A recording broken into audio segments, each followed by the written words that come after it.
30 ilə yaxın bir dövrdə Ermənistanla Azərbaycan arasında olan münaqişənin nizama salınması istiqamətində vasitəçilik missiyası fayda vermədi. İkinci Qarabağ müharibəsindən sonra ATƏT Minsk qrupunun 10 illiklər ərzində əməli fəaliyyət göstərmədiyi özünü daha qabarıq ifadə etdi. Təcrübə göstərir ki, müharibədən sonra Azərbaycanla Ermənistan arasında vasitəçilərin iştirakı olmadan baş verən təmaslar daha çox səmərə verir.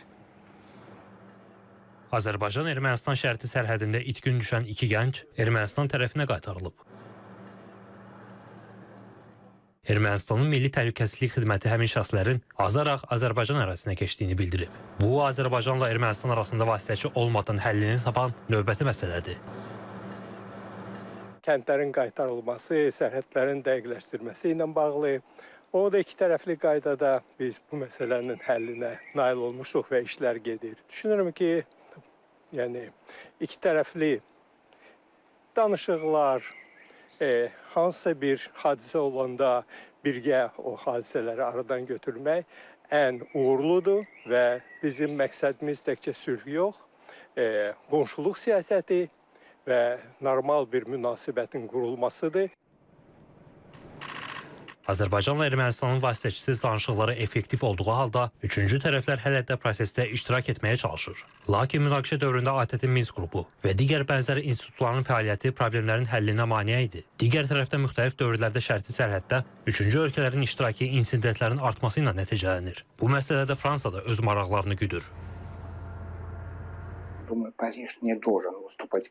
Düşünürəm ki, Paris bu iki qonşu ölkənin konstruktiv səylərinə mane olmamalıdır. Lakin indi çox şey Ermənistandan asılıdır. Fransa müəyyən mənada bu prosesə mənfi təsir göstərir. Ermənistanın Fransaya təsiri Minsk qrupunu sülh sazişindən əvvəl də buraxmağa kifayət edə bilər. Biz artıq Zəngəzurda konsulluğun açılması və digər bu kimi addımların şahidiyik. Bütün bunlar onu göstərir ki, Ermənistan və Fransa arasında qarşılıqlı təsir böyükdür. Lakin burada seçim Ermənistanındır. Hesab edirəm ki, Ermənistan Fransaya təsir göstərməlidir ki, Paris Minsk qrupunun buraxılmasına razı olsun. Çünki bu qrup uzun illər ərzində regionda heç bir real rol oynamayıb və sülhə töhfə verməyib.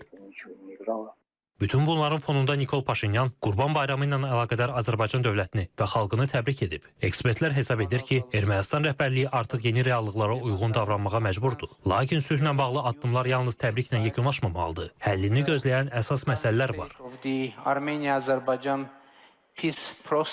Ermənistan da anlamalıdır ki, bir tərəfdən elə bil ki, sülhdən danışmaq, o bir tərəfdən isə Azərbaycan torpaqlarına yenə də göz dikmək qeyri-mümkündür. Ona görə Azərbaycan əslində Ermənistana deyir ki, sülh və qonşuluq bərpasını istəyirsənsə, zəhmət çəkin, maneə yaradan amilləri aradan götürün. O maneələri Azərbaycan yaratmayıb. Onlar Ermənistan tərəfindən yaradılıb. Siyasi şərhçilərin fikrincə, hələlik Ermənistan rəhbərliyi ölkə daxilində müəyyən gözləntilər içindədir. Bunun da əsasında 2026-cı ildə keçiriləcək seçkilər dayanır. Əgər Paşinyan daxili etirazlardan və seçkidə məğlub olmaqdan ehtiyat edirsə, Azərbaycanın iki şərtini qəbul etməklə yanaşı, xalqını sülhə hazırlamaq üçün psixoloji zəmin formalaşdırmalıdır.